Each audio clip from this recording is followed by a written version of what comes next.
இந்த மன்வா பேரு த roaring dragons emblem. Chapter 1. கதை ஆரம்பிக்கும் போதே ஒரு செம்ம டார்க்கான சீன் தான். நல்ல கருக்கல்ல ஒரு காடு, அங்க ஒரு பெரிய ஊனாய் கூட்டம் முறைச்சுக்கிட்டே நிக்குது. பார்க்கறதுக்கே பயங்கரமா இருக்கு. அடுத்த செகண்ட்ல ஒரு ஆள், இல்ல அவனை ஆள்னு சொல்றதை விட ஒரு மிருகம்னு சொல்லலாம். உடம்பு ஃபுல்லா அந்த ஊனாயெல்லாம் கடிச்சு வச்ச காயம், ரத்தம் சொட்ட சொட்ட ஒரு ஊனாய காலால மிதிச்சுக்கிட்டு நிக்கிறான். அப்போ ஸ்கிரீன்ல எழுதுறாங்க, ஒரு கொடூர மிருகம் ஒரு வீர போராளி கிட்ட கேட்டுச்சு, உன் ஆயுதம் என்னென்ன?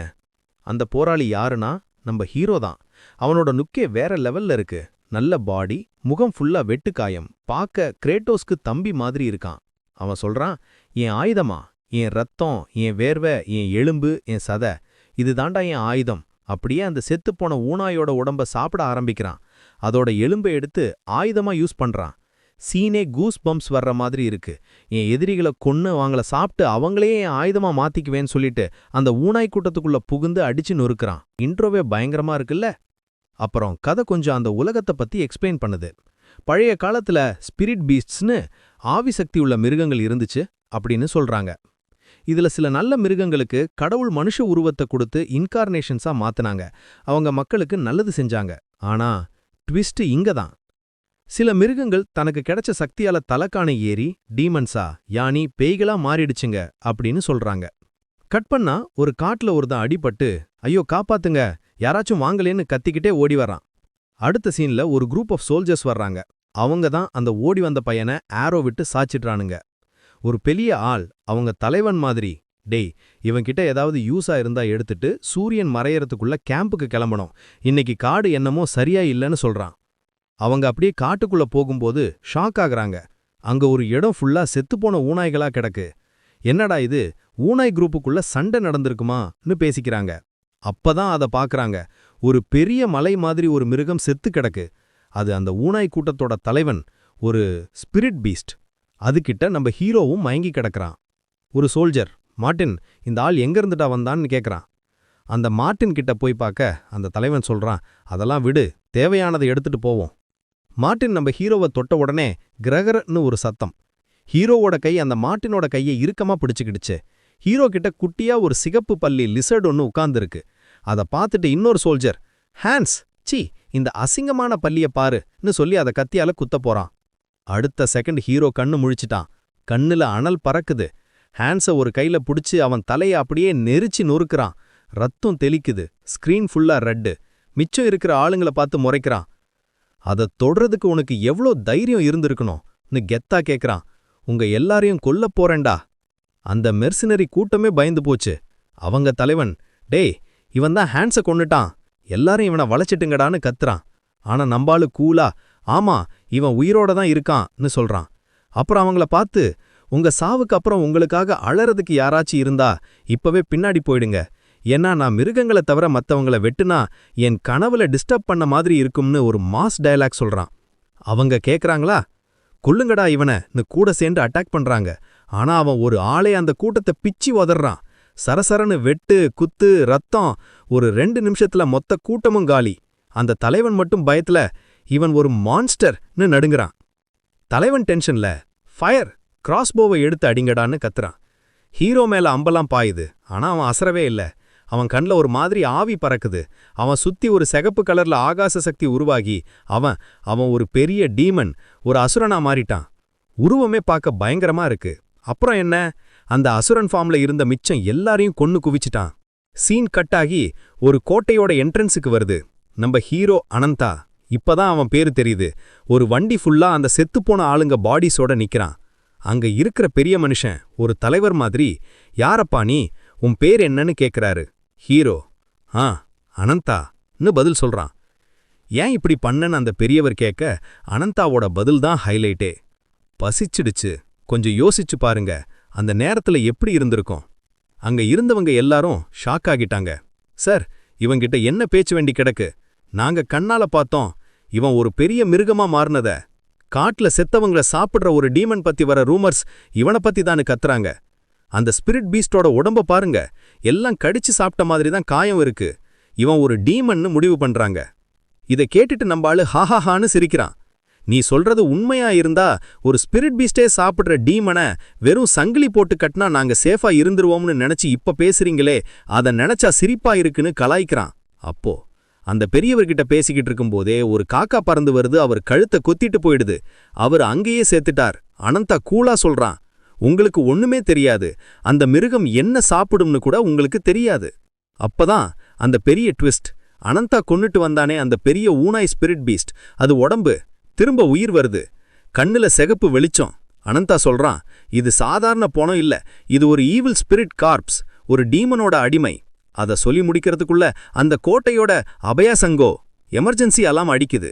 எமர்ஜென்சி எமர்ஜென்சி, டீமன் தாக்குதல்னு. வெளியில பார்த்தா அந்த மாதிரி ஆயிரக்கணக்கான செத்துப்போன மிருகங்கள் ஈவில் ஸ்பிரிட் காப்ஸா மாறி கூட்டமா அந்த கோட்டையை தாக்க வருது. கோட்டை கேட்டெல்லாம் உடைச்சிக்கிட்டு உள்ள வருது. அங்க இருக்கிற மக்களை எல்லாம் கொன்னு குவிக்குது. நெருப்பு, ரத்தம், கதறல், சீனே ஒரு வார் ஜோன் மாதிரி ஆகிடுது. கடைசியில அந்த எல்லா ஈவில் ஸ்பிரிட் காப்ஸுக்கு பின்னாடியும் ஒரு பெரிய மலை மாதிரி ஒரு உருவம் எழுந்து நிக்குது. அதுதான் உண்மையான டீமன். அது எல்லாத்தையும் சாப்பிடுன்னு சொல்ற மாதிரி ஒரு லுக்கு விடுது. சாப்டர் இங்க முடியுது. பேசிக்கலி நம்ம ஹீரோ அனந்தா ஒரு ஆன்டி ஹீரோ. அவன் சாப்பிட்றதுக்காக போராடுவான் போல. ஆனா இப்போ ஒரு பெரிய டீமன் கூட்டம் அந்த ஊரையே அழிக்க வந்திருக்கு. ஹீரோ இப்ப என்ன பண்ண போறான்னு தான் அடுத்த சாப்டர்ல பார்க்கணும். சரி, சாப்டர் 2க்கு ரெடியா? முதல் சாப்டரே தெரிக்க விட்டானுங்க. இது எப்படின்னு பார்ப்போம். கதை ஸ்டார்ட் ஆகுறதே பயங்கரமா இருக்கு. அந்த ஊரே நெருப்புல எரிஞ்சுகிட்டு இருக்கு. ஆயிரக்கணக்கான ஈவில் ஸ்பிரிட் காப்சஸ் கூட்டமா நிக்குது. அதுங்க நடுவுல ஒரு பெரிய டீமன் மலை மாதிரி நிக்குது. ஆனா அடுத்த செகண்ட்ல இன்னொரு பெரிய மிருகம் ஒன்னு அந்த டீமனை எதிர்த்து நிக்குது. அது வேற யாரும் இல்ல, நம்ம ஹீரோ அனந்தா தான். அவனோட டிராகன் ஃபார்ம்ல பயங்கரமா கொடூரமா இருக்கான். ரெண்டுமே பார்க்க பயங்கரமா இருக்கு. ரெண்டும் மோதுது பாரு, ஒரு கைஜு படம் பார்க்கற மாதிரி இருக்கு. நகத்தால கீறி பல்லால கடிச்சு 2 பேரும் புரண்டு எடுக்கிறாங்க. அதுல ஒன்னு சிகப்புல இருக்கு, அது நம்ம ஹீரோ. இன்னொன்று கருப்பா இருக்கு. ஸ்கிரீன் ஃபுல்லா வெட்டு, குத்து, ரத்தம். ஒரு ஸ்டேஜ்ல அந்த கருப்பு மிருகம் டையின்னு கத்திக்கிட்டே நம்ம ஹீரோவை அடிச்சுது. ஆனா நம்ம ஹீரோ சும்மாவா அந்த டீமனை அடிச்சு நொறுக்கி சாச்சிடுது. சண்டை முடிஞ்சு அந்த இடமே அம்பலமா ஆகிடுது. அப்போ அங்க ஃபுல்லா ஒரே மயான வைத்தியப்ப நம்ம ஹீரோ அனந்தாவும் அந்த பிளாக் டீமனும் ஹியூமன் ஃபார்ம்ல மாறிட்டாங்க. அனந்தா சுத்தி பார்க்கறான். அந்த அழிஞ்சு போன ஊரு, செத்து கிடக்கிற மிருகங்கள். அப்போ போய் அவன் அந்த பிளாக் டீமனை பார்க்கலான்னு போறேன். ஆனா அந்த டீமன் ஒரு வெள்ளை முடி பொண்ணு. அவ வாங்கின அடியில மயக்கமா கிடக்குறா. அனந்தா அவ கழுத்து பிடிச்சு தூக்கி பார்க்கறான். அவனுக்கு ஒன்னும் புரியல. இந்த பொண்ணுன்னு யோசிக்கிறான். அவன் அப்படி யோசிச்சுக்கிட்டு இருக்கும்போதே சர்ன்னு ஒரு ஆயுதம் அவனை தாக்க வருது. ஒரு பெரிய கருப்பு கழுகு, வல்ச்சர் மாதிரி ஒன்னு கண்ணுல பர்பிள் கலர்ல வெளிச்சத்தோட அவனை அட்டாக் பண்ணுது. இந்த கழுகு யாருன்னு தெரியுதா? சாப்டர் 1ல அந்த கிழவனை கொன்னுச்சே அதுதான். கொஞ்ச நேரத்துல அந்த கழுகு ஒரு மனுஷ உருவத்துக்கு மாறுது. அவனை பார்க்க ஒரு நெக்ரோமான்சர் மாதிரி இருக்கான். அவன் தான் உண்மையான வில்லன். இவன் ஸ்டார்டிங்ல இருந்து நம்ம ஹீரோவை வாட்ச் பண்ணிக்கிட்டு இருக்கான். அவனை அனந்தாவை பார்த்து சிரிச்சுக்கிட்டே சொல்றான், உன்னால இப்படியும் என் அருமையான பொம்மையை அடிச்சு சாச்சிடுவேன்னு நான் நினைக்கல அப்படின்னு. அப்போதான் தெரியுது அனந்தா அடிச்சு கொன்னது உண்மையான டீமன் இல்ல, இவன் கண்ட்ரோல் பண்ண ஒரு பப்பட் தான்னு. ஆளை பார்த்தாலே செம்ம கெடுகட்ட பையன் மாதிரி இருக்கான். அவன் தொடர்ந்து பேசுறான், நீ இந்த மண்ல கால் வச்சதுலேருந்து உன்னை பார்த்துக்கிட்டு தான் இருக்கேன்னு. இதுக்கு நம்ம அனந்தா கூலா, உன் ஒப்பாரிய கேட்டா தூக்கம் வருது, உன்ன மாதிரி மிருகத்தோட தனி பேச்சுல எனக்கு இன்ட்ரெஸ்ட் இல்ல, வாடா சண்டை போடலான்னு கெத்தா சொல்றான். அவனுக்கு கோபம் வந்துருச்சு. என் சக்தி செத்தவங்களோட ஆவியை கண்ட்ரோல் பண்றதுன்னு சொல்லி அவனோட பவரை காட்டுறான். உன்னை கொன்னு என் கண்ட்ரோலுக்கு கொண்டு வந்துட்டா எனக்கு இப்போ இருக்கிறத விட ஒரு பவர்ஃபுல்லான பப்பெட் கிடைக்கும்னு கத்துறான். சொன்னது மட்டும் இல்ல, அவனை சுத்தி ஆயிரக்கணக்கான செத்துப்போன சோல்ஜர்ஸ் ஜாம்பிஸ் மாதிரி உயிர் தேர்ந்து வராங்க.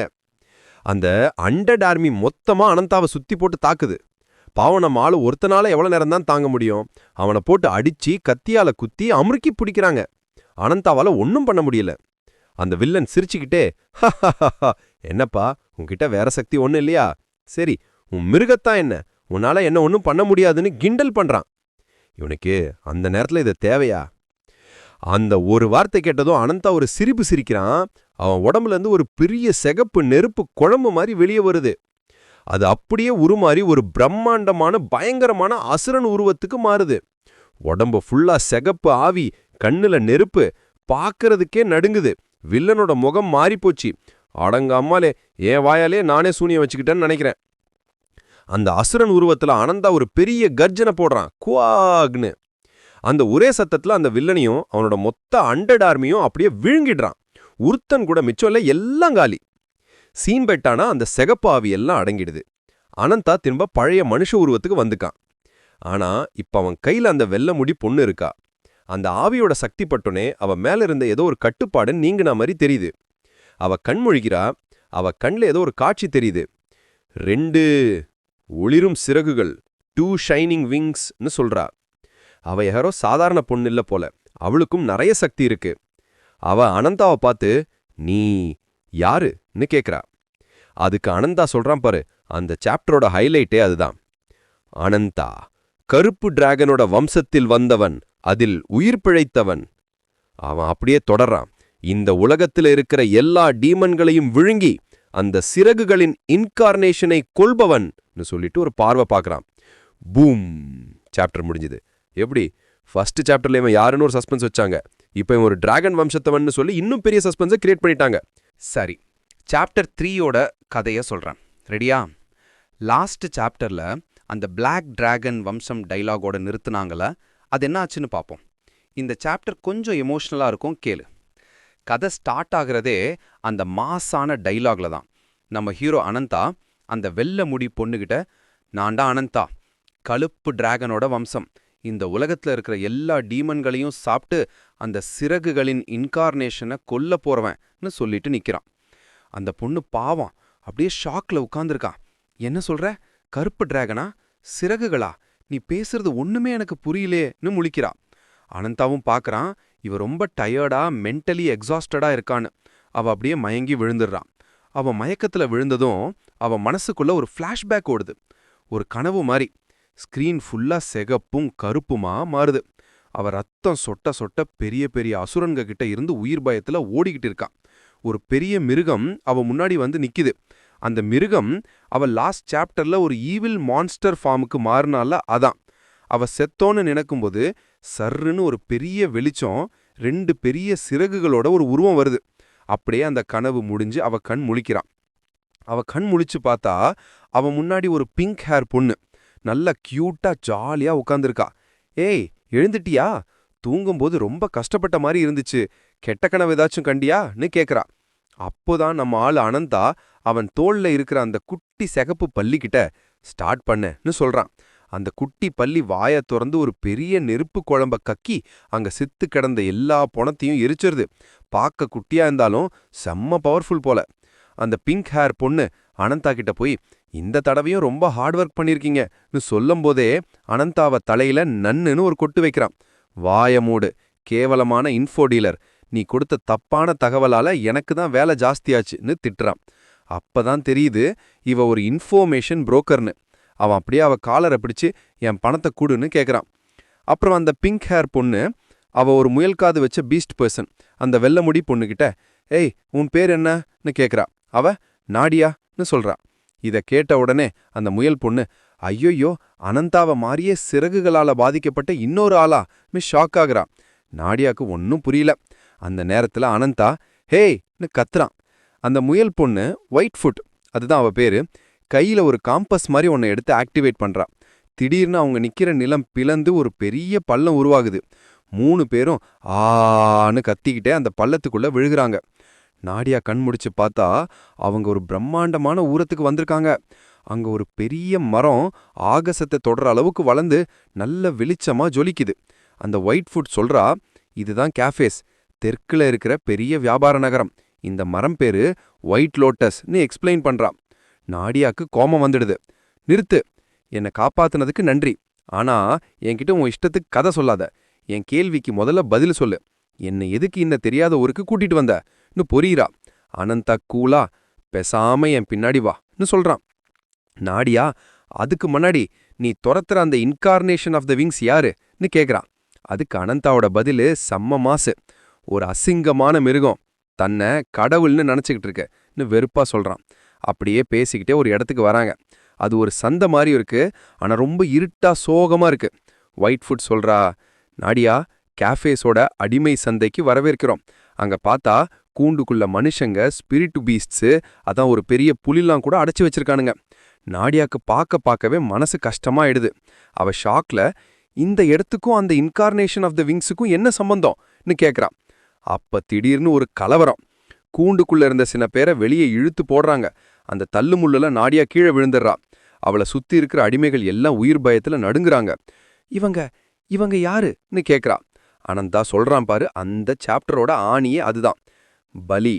இவங்க எல்லாம் இன்கார்னேஷன் ஆஃப் த விங்ஸுக்கு உயிர் பலியா கொடுக்க போறாங்க. இன்னொரு காட்சியில அந்த பெரிய ஒயிட் லோட்டஸ் மரத்தோட கிளைகள்ல நிறைய பொணங்கள் தொங்குறத காட்டுறாங்க. அடுத்த செகண்டு அனந்தா ஒரு கூண்டுக்குள்ள போய் உட்காந்துக்கிறான்.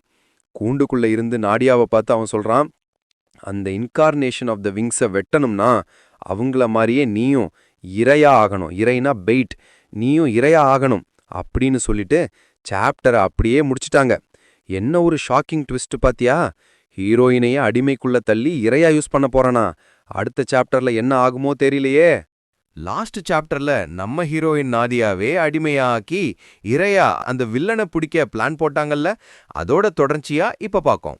கதை ஆரம்பிக்கும் போதே அனந்தா அந்த அடிமை கூண்டுக்குள்ள ஒண்ணுமே தெரியாதவன் மாதிரி கெத்தா உட்கார்ந்திருக்கான். அப்போ அந்த இன்ஃபோ புரோக்கர் பொண்ணு ஒயிட்ஃபுட் மிச்சம் இருக்கிற வேலைய நான் பாத்துக்கிறேன்னு சொல்லிட்டு கிளம்பும்போதே நாடியா தடுக்கிறா. நில்லு. அவ கூண்டு கம்பியா இறுக்கமா பிடிச்சுக்கிட்டு அனந்தா கிட்ட கோபமா கேக்குறா, இங்க இருக்க மக்களோட இந்த நிலைமைக்கெல்லாம் நீயும் ஒரு காரணமா? அதுக்கு அனந்தா அசரமா கேக்குறான், நான் தான் காரணம்னு வச்சுக்கோ, நீ என்ன பண்ணிடுவ? நாடியாக்கு இன்னும் கோபம் ஜாஸ்தியாகுது. விளையாடாத. உன் சொந்த குறிக்கோளுக்காக அப்பாவி மக்களை இப்படி பயன்படுத்துறதுக்கு உனக்கு கொஞ்சம் கூட மனசு உறுத்தலையான்னு கத்துறா. அதுக்கு அனந்தா கூலா திரும்பி நின்னுக்கிட்டு சொல்றான், பழி வாங்கணும்னா கையில கொஞ்சம் கரை பட்டுத்தான் ஆகணும். அதாவது பெரிய நல்லது நடக்கணும்னா சில தவறு நடக்கத்தான் செய்யும்னு சொல்றான். இதை பார்த்துட்டு அந்த முயல் பொண்ணு ஒயிட்ஃபுட் நாடியாவை பார்த்து நடிக்கிறா. ஆமா, அனந்தா சொல்றது உண்மைதான். இந்த மக்களோட நிலைமைய நினைச்சா எனக்கே கண்ணு கலங்குதுன்னு. ஆனா நாடியா அவ வேஷத்தை கண்டுபிடிச்சிடுறா. சி, உன்னை பார்த்தாலே அருவெறுப்பா இருக்குன்னு சொல்றா. உடனே ஒயிட்ஃபுட்டோட சிரிப்பு மறைஞ்சு அவ சீரியஸ் ஆகிடுறா. நீ டெமனோட கண்ட்ரோல்ல இருந்தப்போ நீ கொன்ன மனுஷங்களுக்கு கணக்கே இல்ல. அப்போலாம் இல்லாத அக்கறை இப்ப மட்டும் ஏன்? நடந்தது நடந்ததா தான் இருக்க முடியும்னு சொல்லி நாடியாவோட மனசை உடைக்கிற மாதிரி பேசுறா. நாடியா உடைஞ்சு போய் கூண்டு கம்பியை விட்டுட்டு தலைய குனிஞ்சுக்கிட்டு உள்ள போய் உட்காந்துடுறா. நானும் அனந்தாவும் எதிர்பார்க்கிற எதிரி ஒண்ணுதான், அந்த கொடூரமான அவதார்கள். இப்போ நீ முடிவு பண்ணுன்னு சொல்லிட்டு ஒயிட்ஃபுட் கிளம்பிடுறா. கொஞ்ச நேரம் கழிச்சு அனந்தாவை பார்க்க ஒரு கார்டு வரான். ஒயிட்ஃபுட் பிளான் சக்சஸ் ஆகிருக்கு. நாடியா பிளானுக்கு ஒத்துக்கிட்டான்னு சொல்றார். அவங்க பிளான் படி இப்போ ஒயிட் லோட்டஸ் கோயிலுக்குள்ள உயிர் பலியா போற மாதிரி நடிக்க போறாங்க. கோயிலுக்குள்ள நிறைய ஒற்றர்களை ஏற்கனவே அனுப்பிச்சு வச்சிருக்காங்க. அவங்க பிளான் என்னன்னா, அந்த நகரத்துல ஒரு போராட்ட களம், அதாவது அரீனா இருக்கு. அதுல பங்கு பெற்று ஜெயிச்சா அந்த ஒயிட் லோட்டஸ் மரத்தோட ஒரு கிளை பரிசா கிடைக்கும். அந்த பரிசை வச்சுதான் அந்த அவதார் ஆஃப் தி விங்ஸை நேர பார்க்க முடியும். ஒயிட்ஃபுட் யோசிக்கிறா, இந்த அனந்தா மனுஷன் மிருகோன்னு வித்தியாசம் பார்க்கறான். ஆனா தன்னோட பழிவாங்கலுக்காக எது சரி எது தப்புன்னு யோசனை இல்லாம நடக்கிறான். இவனை புரிஞ்சிக்கவே முடியலையேன்னு யோசிக்கிட்டு இருக்கும்போதே அடிமைகளுக்கு சாப்பாடு வருது. அனந்தா அங்கிருந்து எழுந்து 2 கொதரை எடுத்துக்கிறான். சாப்பிட்டு ரொம்ப நேரமாகுது, கொஞ்சம் உடற்பயிற்சி செஞ்சா நல்லா இருக்கும்னு சொல்றான். ஒயிட்ஃபுட்க்கு டென்ஷன் ஆகிடுது. பேசாம உட்காரு, ஒன்னும் பண்ணாதன்னு சொல்ல. ஆனா அனந்தா என்ன பாருன்னு சொல்லிட்டு அரீனாக்குள்ள இறங்குறான். அங்க சில சோல்ஜர்ஸ் ஒரு ஸ்பிரிட் பீஸ்ட், அதாவது ஒரு சிறுத்தை புலி கூட சண்டைக்கு போட்டுக்கிட்டு இருக்காங்க. அந்த புலி அவங்கள அடிச்சு நொறுக்குது. அந்த நேரத்துல அனந்தா ஒரு சோல்ஜரை பிடிச்சு ஒரு தள்ளு தள்ளி டிஸ்டர்ப் பண்ணாதன்னு சொல்றான். அடுத்த செகண்ட் அந்த புலி அனந்தா மேல பாயுது. இத பார்த்துட்டு இருக்க எல்லாரும் வாய பொளந்துட்டாங்க. ஒரு சாதாரண மனுஷன் ஒரு ஸ்பிரிட் பீஸ்டோட சம அளவுக்கு போராடுறான். அந்த புலி அனந்தாவை கடிக்க அனந்தா அதை அடக்கி ஆள்றான். ஒரு ஸ்டேஜ்ல அவன் முகம் அசுரன் மாதிரி மாறுது, கண்ணு சிகப்பா மாறுது. அந்த புலி மேல பாஞ்சு அதோட தோரைய 2 துண்டா பிச்சு எரிஞ்சிடுறான். ஜெயிச்ச அனந்தா கூட்டத்தை பார்த்து கர்ஜிக்கிறான், வான்னு. கிரவுடு ஃபுல்லா அந்த பேர் தெரியாத வீரனுக்கு சப்போர்ட் பண்ணுது. அனந்தா அந்த புலியோட பணத்தை பார்த்து, கொஞ்ச நேரத்துல நீ உயிரோட இருக்கும்போதே உன் சதைய விழுங்கிடுவேர்னு சொல்றான். இன்னொரு பக்கம் நாடியாவை அந்த ஒயிட் லோட்டஸ் கோயிலுக்குள்ள கூட்டிட்டு போறாங்க. அவங்க முன்னாடி ஒரு பெரிய கதவு ஒன்னு திறக்குது. உள்ள அந்த வெள்ளை சிறகுகளை வச்ச தேவன் மாதிரி ஒருத்தன் நிக்கிறான். உங்கள் வருகை நல்வரவாகட்டும்னு சொன்னதும் நாடியா உடனே உடைஞ்சு போய் கத்துறா, அவதார் ஆஃப் தி விங்ஸ் ன்னு அப்படியே இந்த சாப்டர் முடிச்சிட்டாங்க. சாப்டர் 5ல ஒயிட் ஃபுட் பிளான் எக்ஸ்பிளைன் பண்றா. இந்த ஒயிட் லோட்டஸ் மரம்னால கோயிலுக்கு பெரிய செக்யூரிட்டி இருக்கு. அவதார் ஆஃப் த விங்ஸ் எதுக்கு இங்க இருக்கான்னு தெரியல, ஆனா அவனுக்கு உயிர் பலி, அதாவது ஆஃபரிங்ஸ் தேவைப்படுது. அரினால ஜெயிக்கிறவங்களுக்கு இந்த மரத்தோட கிளை கிடைக்கும். அந்த கிளைய வச்சு அந்த அவதாரை பார்க்க முடியும்னு நாடியா கிட்ட சொல்றா. நாடியா உடனே ஒரு கேள்வி கேட்கறா. ஏன் அனந்தா அந்த அவதார் ஆஃப் த விங்ஸை கொல்லணும்? அதுக்கும் அவன்கிட்ட இருக்கிற சக்திக்கும் ஏதாச்சும் சம்பந்தம் இருக்கா? அதுக்கு ஒயிட் ஃபுட் டீட்டெயில்ஸா சொல்ல முடியாது, ஆனா ஒன்னு மட்டும் சொல்றேன், கற்பனை பண்ணி கூட பார்க்க முடியாத வெஞ்சன்ஸ் இன்கார்னேட், அதாவது பழிவாங்கும் உருவம்னு ஒரு உயிர் இருக்குன்னு ஒரு பெரிய சஸ்பென்ஸை வைக்கிறா. பேசிக்கலி அனந்தாவோட பழி உணர்ச்சியோட பெரிய லிங்க் இருக்குன்னு சொல்றா. அப்புறம் சீன் அந்த அவதார் ஆஃப் த விங்ஸ் முன்னாடி காட்டுது. அவன் பார்க்க தேவன் மாதிரி இருக்கான். அவன் மக்களை பார்த்து, பயந்த மக்களே, உங்க தலை நிமிர்ந்து மோட்சத்தை தேடுங்க, நான் தான் பால்சாக் இல்ஜினின்னு தன பேர் சொல்லி இன்ட்ரோ கொடுக்கறான். கிரவுடுலாம் ஓ மை காட்னு ஷாக் ஆவறாங்க. அங்க அடிமையாக கொண்டு வரப்பட்ட மக்கள்ல ஒரு பொண்ணு முன்னாடி வந்து பால்சாக் கிட்ட கெஞ்சுறா. என் தங்கச்சி ஒன்னும் பண்ணல, அவளை விட்டுடுங்கன்னு. பால்சாக் அந்த பொண்ணை பார்த்து, நல்ல மனசோட உங்க சமர்ப்பணத்தை காட்டுங்கள்னு சொல்றான். அவளும் தேங்க்யூன்னு சொல்லி கும்பிடும்போதே பால்சாக் அவ தலைய பச்சிக்கிடுறான். அப்படியே ஒண்ணுமே இல்லாம ஆக்கிடுறான். கிரவுட் ஃபுல்லா கட்டரல் சத்தம். சாவு முன்னாடி எல்லாரும் ஒண்ணுதான்னு பால்சாக் கூலா சொல்றான். அப்போ ஒரு ஆவி உருவம் ஒன்னு ஃபார்ம் ஆகுது. இத பார்த்ததும் நாடியாவுக்கு அவ கனவுல வந்தது எல்லாம் ஞாபகம் வருது. ஒரு அசுர கூட்டம். அப்பதான் புரியுது நாடியாவையும் இப்படித்தான் அந்த டெமன் கூட்டம் கண்ட்ரோல் பண்ணுச்சுன்னு. நாடியா உடனே ஆக்ஷன்ல இறங்குறா. மரத்தோட வேர்கள் அப்படியே வந்து மக்களை சுத்தி ஒரு கவசம் மாதிரி ஃபார்ம் ஆகுது. அவ உங்க எல்லாரையும் நான் காப்பாத்துவேன்னு பால்சாக்கை எதிர்த்து நிக்கிறா. பால்சாக் ஒரு ஏளனமான சிரிப்பு சிரிச்சு, அடக்கமா பேசு, அடுகதை இல்லாத மானேன்னு சொல்றான். நாடியாக்கு இப்ப கோவம் வருது. எனக்கு பேர் இருக்கு, என் பேரு நாடியா, நான் தான் இயற்கையின் அவதார், அதாவது அவதார் ஆஃப் நேச்சர்னு கெத்தா சொல்றா. பால்சாக் சிரிச்சு, எவ்ளோ தைரியம் உனக்குன்னு சொல்லிட்டு அவன் மேல இன்விசிபிளா ஒரு தாக்குதல் பண்றான். நாடியா அந்த மரத்தோட வேர்களை வச்சு அதை பிளாக் பண்ணிடுறா. ஆனா பால்சாக்கோட பவர் வேற லெவல்ல இருக்கு. அவன் தன்னோட ஆயுதத்தையும் பவரையும் சேர்த்து சப்மிட் டு மீன்னு சொல்லி நாடியாவை தாக்குறான். ஆனா இந்த தாக்குதல் அந்த மரத்துக்குள்ள இறங்கும்போது சர்ருன்னு அந்த அரினால அனந்தா சண்டை போட்டுக்கிட்டு இருந்த இடம் வெடிக்குது. அரினால இருக்கிறவங்களுக்கு ஒண்ணுமே புரியல. அங்கிருந்து நாடியா ஒரு குட்டி மரமா வெளியே வந்து பால்சாக் கூட ஃபைட் பண்றா. பால்சாக், இந்த அளவுதான் உன் சக்தியான்னு அசால்ட்டா சொல்லிக்கிட்டே ஒரு பெரிய ஆயுதத்தை கொண்டு ஒரு அடி அடிக்கிறான். நாடியாவை அதை அட்டாக் பண்ணது. ஒரு அரை நிமிஷம் ஷாக் ஆகி நிக்கிறா. அப்போ வாட்ச் அவுட்னு பால்சாக்கோட பின்னாடி இருந்து ஒரு வாய்ஸ். யாருன்னு பார்த்தா ஒரு பெரிய 3 கண்ணு வச்ச பறவை அசுரன், அதாவது மான்ஸ்டர். அதான் serve the faithful followers of ஏயோன்னு சொல்லிட்டு சாப்டரை முடிக்கிறாங்க. ஏயோன்றது யாருன்னே தெரியலையே, இந்த பறவை வேற வருது. நானியா என்ன ஆனாலோ நெக்ஸ்ட் சாப்டர்ல தான் பார்க்கணும். என்ன ஒரு த்ரில்லிங் ட்விஸ்ட் பாத்தியா? The real fight starts here. கதை அரீனால ஸ்டார்ட் ஆகுது. அனந்தா அந்த வெள்ளை புலிய, அதாவது ஸ்பிரிட் பீஸ்ட அடிச்சு நொறுக்கிட்டு நிக்கிறான். அந்த புலி உயிர் போகிற தருவாயில அவனை கோபத்தோட பாக்குது. அதுக்கு அனந்தா அசால்ட்டா சொல்றான், நீ என்னை எவ்ளோ வேணாலும் வெறுக்கலாம், ஆனா உன் சாவுல இருந்து நான் திரும்ப மாட்டேன்னு சொல்லிட்டு கையில இருந்த கொடரிய வச்சு ஒரே போடா போட்டு அதோட தலைய வெட்டி சாச்சிடுறான். ஒரு ஸ்பிரிட் பீஸ்ட இவ்ளோ ஈஸியா கொன்னதை பார்த்து கூட்டத்துல இருந்தவங்களும் அந்த அரினாவை நடத்துறவங்களும் வாய பொளந்துட்டாங்க.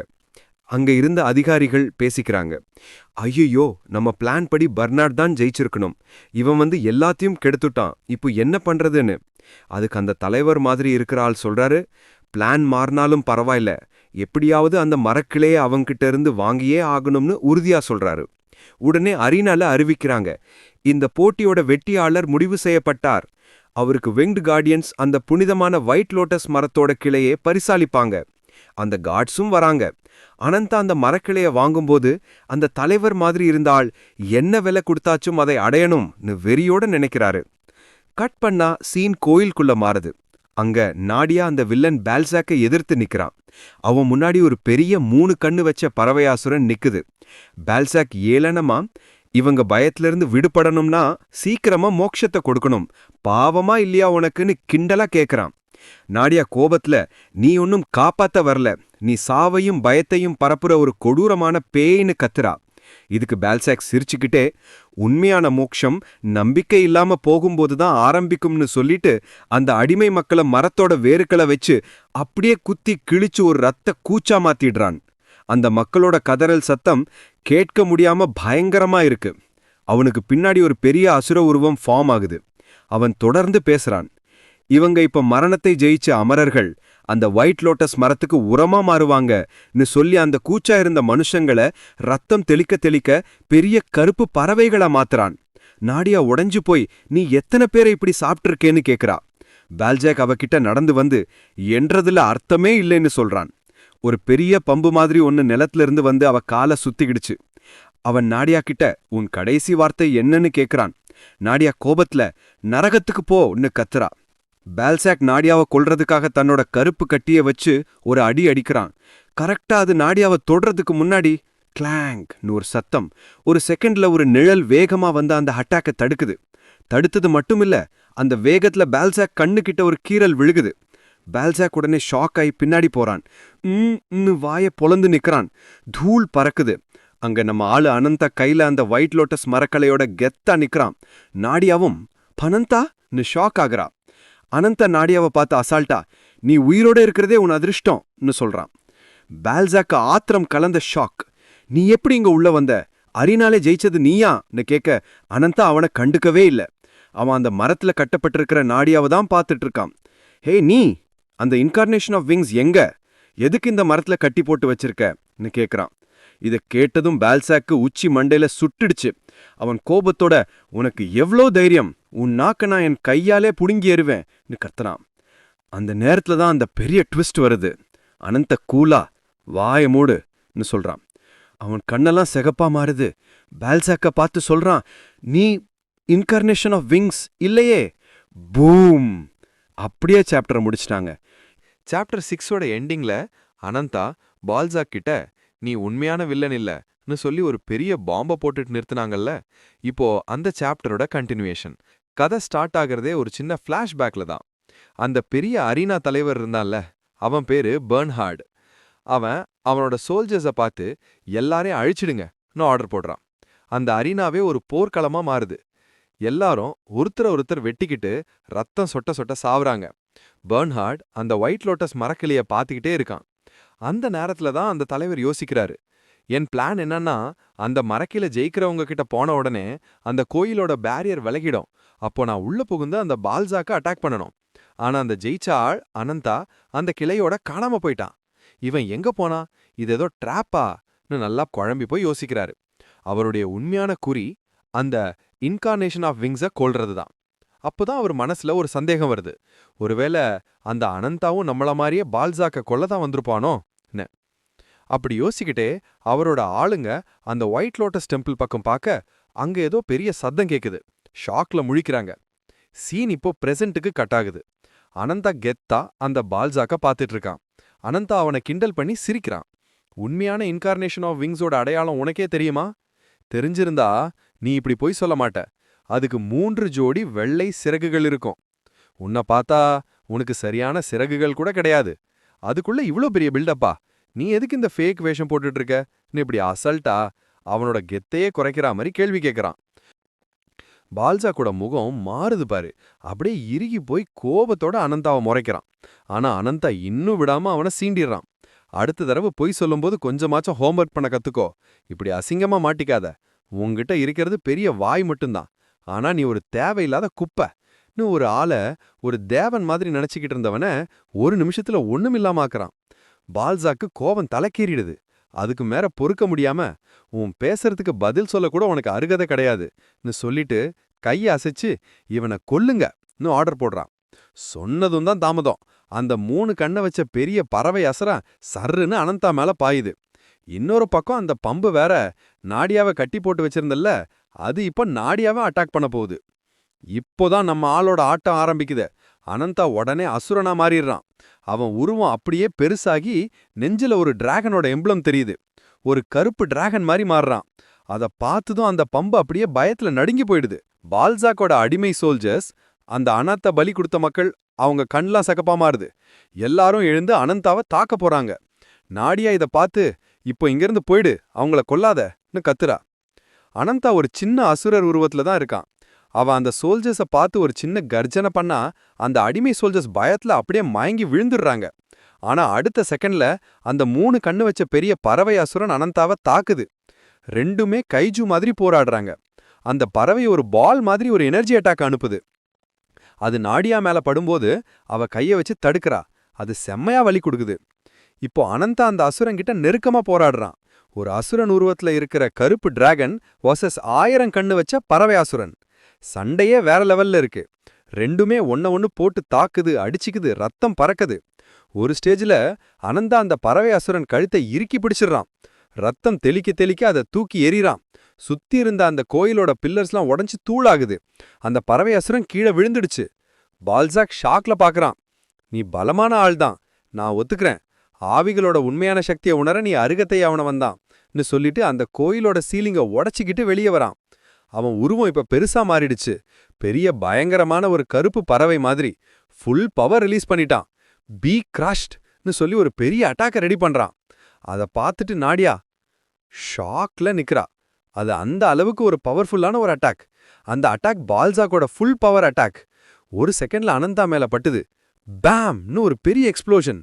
சுத்தி இருக்கிற அந்த இடம் ஃபுல்லா தூளாகிடுது. ஆனா ஒரு விஷயம், அந்த அட்டாக் அனந்தாவை ஒன்னும் பண்ணல. அது ஏதோ ஒன்னு கிரஷ் பண்ணிடுச்சு, நொறுக்கிடுச்சு. நாடியாக்கே ஷாக். என் அட்டாக்கை கிரஷ் பண்ணது எதுன்னு யோசிக்கும்போது அவ கண்ணுக்கு ஒன்னு தெரியுது. அனந்தா அசுரனா மாறி இருக்கான்.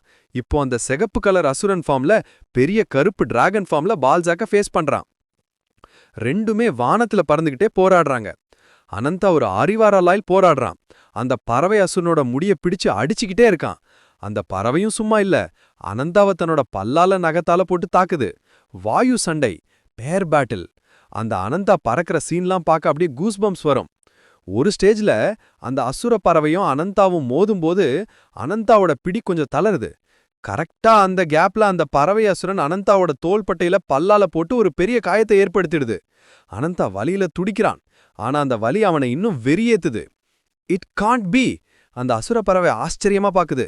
அனந்தா அட்டாக் பண்ணும்போது ஒரு நிமிஷத்துல அனந்தா அசுரன் தன்னோட நகத்தை வச்சு அந்த அசுரனோட கழுத்தை ஒரு கூட கழிச்சா மாதிரி பிச்சு எரிஞ்சிடுது.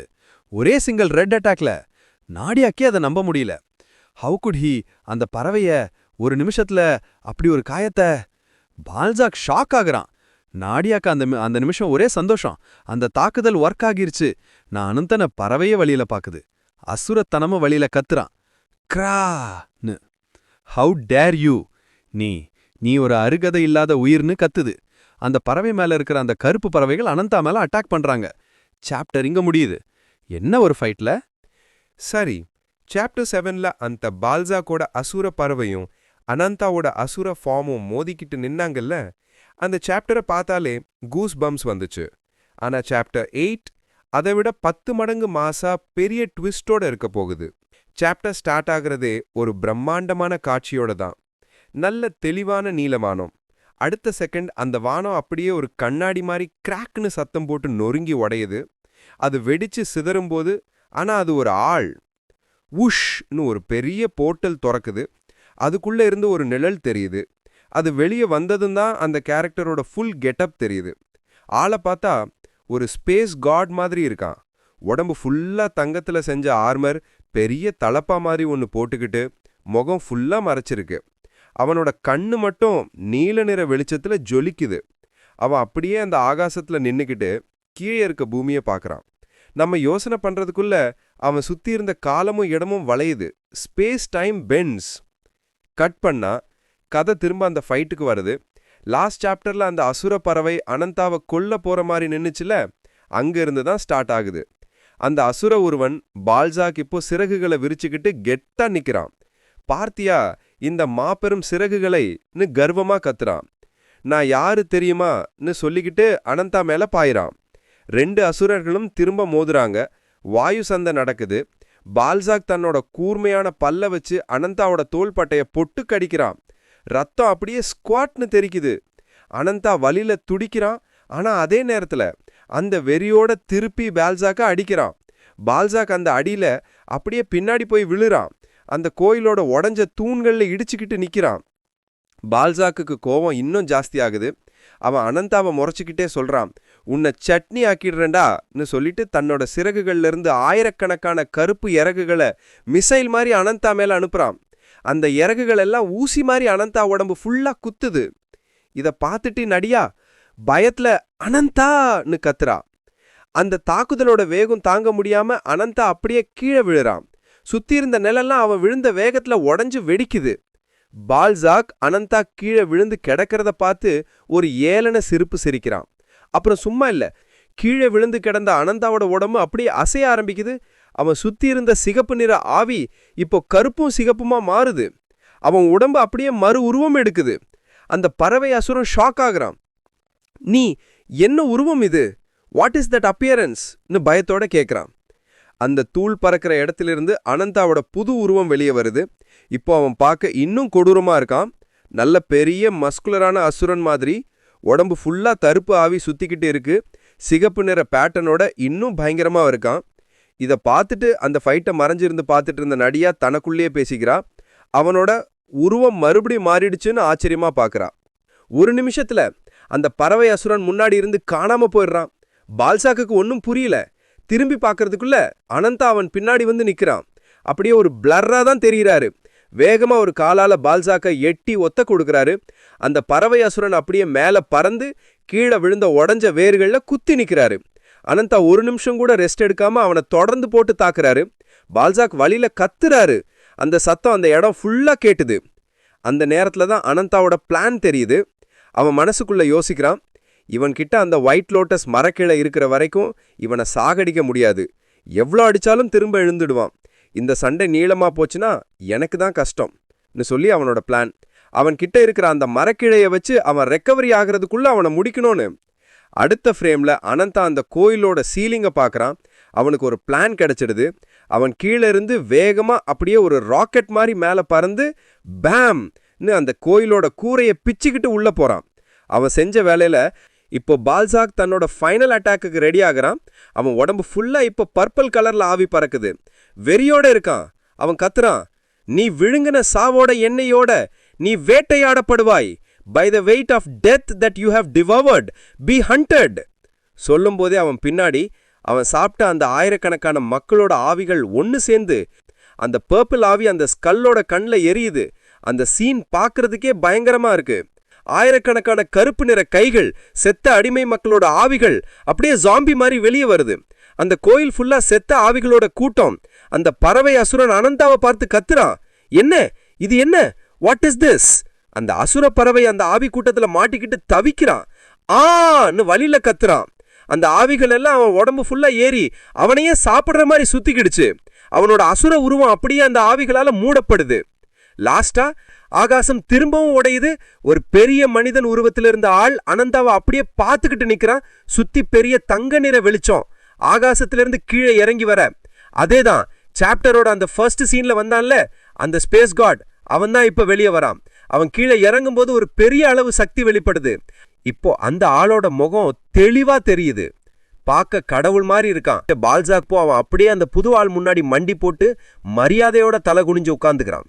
அந்த புது ஆள் சொல்றான், உன் வரவேற்பு கொஞ்சம் கடினமா இருக்கு பெஹரோன்.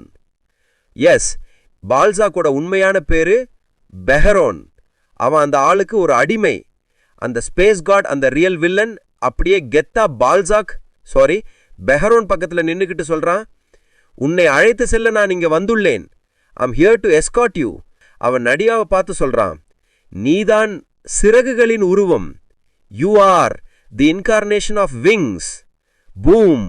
சாப்டர் இங்க தான் முடியுது. அப்ப பால்சாக் ஒரு ஃபேக் வில்லன் தான். இவன் தான் உண்மையான இன்கார்னேஷன் ஆஃப் விங்ஸ். அனந்தா எவ்வளோ நேரம் சண்டை போட்டது ஒரு அசிஸ்டன்ட் கிட்ட தான். சரி, போன சாப்டர்ல ஒரு பெரிய சண்டைக்கு பிறகு ஒரு புது ஆள் வந்தான் இல்லையா? நாடியாவை பாக்கு, நீ தான் இன்கார்னேஷன் ஆஃப் விங்ஸ்னு சொல்லி இருப்பான். பட் அதுல ஒரு ட்விஸ்ட் என்னன்னா, நாடியாவுக்கு பின்னாடி ஒரு சின்ன பையன் இருப்பான். நாடியா கூட அந்த பையனை ப்ரொடெக்ட் பண்ணியிருப்பா. இப்ப என்னன்னா, அந்த பையன் ஒரு அழகான ஆளா மாற நல்லா ஹையா லாங் ஹேர் வச்சுக்கிட்டு இருக்கான். முதல்ல இந்த சாப்டர்ல வர்ற 2 புது ஆளுங்களை பத்தி தெளிவா புரிஞ்சுக்கலாம். 1, பெஹரான். இவன் தங்க நிறத்துல கவசம், தலையில கொம்பு மாதிரி ஹெல்மெட் எல்லாம் போட்டிருக்கான். இவன் உண்மையான அவதாரோட ஒரு தளபதி இல்லனா ஒரு முக்கியமான வேலைக்காரன் மாதிரி. 2, உண்மையான அவதார் த மாஸ்டர் அவதார். இவன் தான் உண்மையான மெயின் வில்லன். நீளமான வெள்ளை முடி, கட்டுமஸ்தான உடம்புன்னு பார்க்கவே ஒரு கடவுள் மாதிரி இருக்கான். இவன் தான் பால்சாக்கோட பழைய எஜமான், அதாவது மாஸ்டர். இனிமே இவனை மாஸ்டர் அவதார்னே சொல்லுவோம். இப்போ கதைக்குள்ள போலாம். சாப்டர் ஆரம்பமே அந்த முயல் காது பொண்ணு ஒயிட் ஃபுட் ஒரு மரத்து மேல நின்னு யாருக்கோ ரிப்போர்ட் பண்ற மாதிரி தான் தொடங்குது. நான் சொன்ன மாதிரி கோயிலுக்கு மேல வானத்துல ஒரு பிளவு ஏற்பட்டுச்சு. உண்மையான விங்ஸ் அவதார் இப்போ இந்த ஊருக்குள்ள தான் இருக்காருன்னு சொல்றா. இப்போ ஒரு முக்கியமான விஷயம். அவ பேசிட்டு இருக்கும்போதே அவளுக்கு தெரியாம அனந்தாவோட குட்டி சிவப்பு பல்லி பக்கத்துல இருக்கிற மரத்துக்கு பின்னால ஒளிஞ்சிருந்து அவளை ரொம்ப கோபமா சந்தேகமா முறைச்சு பார்த்துட்டு இருக்கு. இதுல இருந்து அந்த பல்லி ஒரு சாதாரண பிராணி இல்ல, அதுக்கும் அறிவு இருக்கு, அதுக்கு ஒயிட் ஃபுட் மேல நம்பிக்கை இல்லைன்னு நல்லாவே தெரியுது. அடுத்த சீன்ல அந்த மாஸ்டர் அவதார் ரொம்ப கெத்தா நடந்து வர்றான். அவன் வந்தாலே அந்த இடமே ஒரு மாதிரி அதிருது. சண்டை நடந்த இடத்துல இருக்கிற நாடியாவுக்கு திடீர்னு நெஞ்சு வலிக்குது, ஏதோ ஒரு பெரிய ஆபத்தை உணர்ற மாதிரி. அவ திரும்பி பார்த்தா அங்க இந்த மாஸ்டர் அவதார் நிக்கிறான். அவனுக்கு முன்னாடி அடிபட்டு ரத்த காயத்தோட சாகுற நிலைமையில இருக்கிற பால்சாக் மாஸ்டர் அவதாரை பார்த்து கோபமா அழுகையா கத்துறான். நீ நீ எப்படி இங்க வந்த? என்ன மறந்துட்டியான்னு கேட்டுட்டு, என் மேல விசுவாசமா இருந்த என்னோட ரெக்கைகளையே இரக்கமில்லாம பிடுங்கி எடிஞ்ச இரக்கமில்லாத எஜமானனே, உன்னை எப்படி நான் மறப்பேன் அப்படின்னு கதறான். அந்த மாஸ்டர் அவதார் ரொம்ப கூலா சொல்றான், நீ போலி பெருமையில மயங்கி கிடந்த, அதனால தான் உன்னை தண்டிக்க அப்படி செஞ்சேன்னு. அதுக்கு பால்சாக், அந்த ரெக்கைகளை திரும்ப வாங்கறதுக்காக தான் நான் ஆயிரக்கணக்கான உயிர்களை பலி கொடுத்து இந்த அசிங்கமான உடம்ப வளர்த்தேன்னு சொல்றான். ஆனா அந்த மாஸ்டர் அவதார் ஈவிரக்கமே இல்லாம ரொம்ப பரிதாபமா இருக்கன்னு சொல்லிட்டு தான் சக்தியால பால்சாக்கோட உடம்ப மொத்தமா தூள் தூளா அழிச்சிடுறான். இப்போ ரொம்ப முக்கியமான ஒரு ஃப்ளாஷ்பேக் வருது. அந்த வெள்ளை முடி அவதார் சின்ன பையனா இருக்கிற அனந்தா கிட்ட பேசிட்டு இருக்கான். அந்த இடம் மொத்தம் நெருப்பால எரிஞ்சிட்டு இருக்கு. அப்ப அந்த அவதார் அனந்தா கிட்ட சொல்றான், பையா, எனக்கு ஒரு கனவு இருக்கு. இந்த உலகத்தை கடவுளோட உலகத்தோட இணைக்கிற ஒரு இடத்த கண்டுபிடிக்கணும். அதுக்காக இந்த உலகத்துல இருக்கிற எல்லாரையும் நான் எதிரியா மாத்திக்கிட்டாலும் பரவாயில்ல, நான் நிறுத்த மாட்டேன். ஒரு பெண் அனந்தாவை பார்த்து, பத்திரமா போயிட்டு வா அனந்தான்னு சொல்றாங்க. இந்த ஃப்ளாஷ்பேக் மூலமா அனந்தாவுக்கும் இந்த வில்லனுக்கும் முன்னாடியே ஒரு பெரிய தொடர்பு இருக்குன்னு உறுதியா தெரிய வருது. ஃப்ளாஷ்பேக் முடிஞ்சு இப்ப நடக்கிற இடத்துக்கு வர்றோம். அந்த மாஸ்டர் அவதார் அனந்தா இருக்கிற இடத்தை உணர்ந்து கடைசியா உன்னை கண்டுபிடிச்சிட்டேன்னு சொல்றான். அடுத்த செகண்ட் அனந்தாவோட அந்த முழு கருப்பு சிவப்பு டிராகன் உருவத்துல கர்ஜிச்சிட்டு இருக்கிற இடத்துக்கு அந்த அவதார் வந்துடுறான். அவனோட தளபதி பெஹ்ரான் அனந்தாவை பார்த்ததும், நான் இவனை பாத்துக்கிறேன்னு சொல்லி வேகமா தாக்க போறான். ஆனா அந்த வெள்ளை முடி அவதார் கைய காட்டி தடுத்துடுறான், நான் பாத்துக்கிறேன்னு. இதுல இருந்தே அந்த மாஸ்டர் அவதாரோட சக்தி எவ்வளவு அதிகம்னு தெரியுது. அவன் அனந்தாவோட அந்த மிருக உருவத்தை பார்த்து, உன் பேரை சொல்லுன்னு கேக்குறான். ஆனா அனந்தா கோவத்துல கர்ஜனை மட்டும்தான் பண்றான். சரி, உன்கிட்ட பேசி பிரயோஜனம் இல்லன்னு சொல்லிட்டு சண்டைக்கு தயாராகிறான். அப்போ அந்த வயசான போர் வீரன் பெர்ன்ஹார்ட் யாருன்னு தெரியுதா? ஸ்டார்டிங்ல அனந்தா வின் பண்ணது பிடிக்காம இருந்தானே, அவன்தான் அனந்தாக்கு உதவி செய்ய வர்றான். நாடியவ காப்பாத்துறான். அந்த மாஸ்டர் அவதார் 2 பேரையும் பார்த்து கோவமாகி, என் வழியில நிக்கிற எவனா இருந்தாலும் எல்லாரையும் கிழிச்சு போட்டுருவேன்னு கத்திட்டு தாக்குறான். அந்த தாக்குதல அனந்தா தடுத்துடுறான். அப்புறம் அவங்களுக்குள்ள பயங்கரமா சண்டை நடக்குது. அப்ப அனந்தாக்கு விங்ஸ் வருது. இப்பதான் அவனை பார்க்கும்போது ஒரு கம்ப்ளீட் டிராகனா மாறி இருக்கான். கடைசியா அந்த மாஸ்டர் அவதார் அனந்தாவன ஒரு கம்ப்ளீட் உருவத்தை பார்த்து ஒரு மாதிரி புன்னகையோட சொல்றான், இந்த முகமும் எனக்கு நல்லா தெரிஞ்ச முகம்தான், கருப்பு டிராகன் ஆழி தஹாக்கா. அப்படின்னா அனந்தா சாதாரண ஆள் இல்ல, அவன் ஒரு பழம்பெரும் சக்தி வாய்ந்த கருப்பு டிராகன்னு இந்த வில்லனுக்கு நல்லாவே தெரிஞ்சிருக்கு. அவனோட உண்மையான பெயர் ஆழி தஹாக்காவா இருக்கலாம். இந்த பெரிய மிரட்டலான உண்மையோட இந்த சாப்டர் முடியுது. இனிமேதான் இவங்க 2 பேருக்கும் நடுவுல உண்மையான ஆட்டமே ஆரம்பிக்க போகுது. சாப்டர் 10. சாப்டர் தொடங்குறதே அனந்தாவோட மனசுக்குள்ளதான். அவன் தனியா ஒரு இடத்துல இருக்கான். சுத்தி பார்க்கும்போது அந்த இடம் முழுவதும் எரிமலை குழம்பு மாதிரி சிவப்பா அழிஞ்சு போன ஒரு நிலமா இருக்கு. நான் எங்க இருக்கேன்? இது ரொம்ப மோசமான இடமா இருக்கேன்னு அனந்தா யோசிக்கிறான். அவனுக்கு எதுவுமே ஞாபகம் இல்ல. இங்கிருந்து நான் வெளியே போகணும், ஆனா வெளியே போய் எங்க போறதுன்னு தனக்குள்ளேயே பேசிக்கிட்டு இருக்கான். அப்போ அவனோட மனசுக்குள்ள ஒரு குரல் கேக்குது. அது ரொம்ப ஆழமா ஞாபகப்படுத்து அப்படின்னு சொல்லுது. உன்கிட்ட இருந்து எல்லாத்தையும் பறிச்சுக்கிட்ட உன்னோட பழிவாங்கலுக்கு காரணமான அந்த வெறுக்கத்தக்க உருவத்தை நினைத்துப் பாரு அப்படின்னு அந்த குரல் சொல்லுது. உடனே அனந்தாக்கு முன்னாடி ஒரு பிரம்மாண்டமான கொடூரமான இருண்ட டிராகன் உருவம் தோணுது. அத பார்த்து அனந்தாவே மிரண்டு போய் சொல்றான், நீ ஆழி தஹாகா, ஆசி தஹாகா. அந்த பெரிய டிராகன் அனந்தாவை பார்த்து, சபிக்கப்பட்டவனே, உன்னோட கோபத்துல நீயே மூழ்கி முடிவே இல்லாம அழுதுட்டு இருக்க அப்படின்னு சொல்லுது. இதுல இருந்து என்ன தெரியுதுன்னா, அனந்தா இப்போ இருக்கிறது அவனோட மனசுக்குள்ள.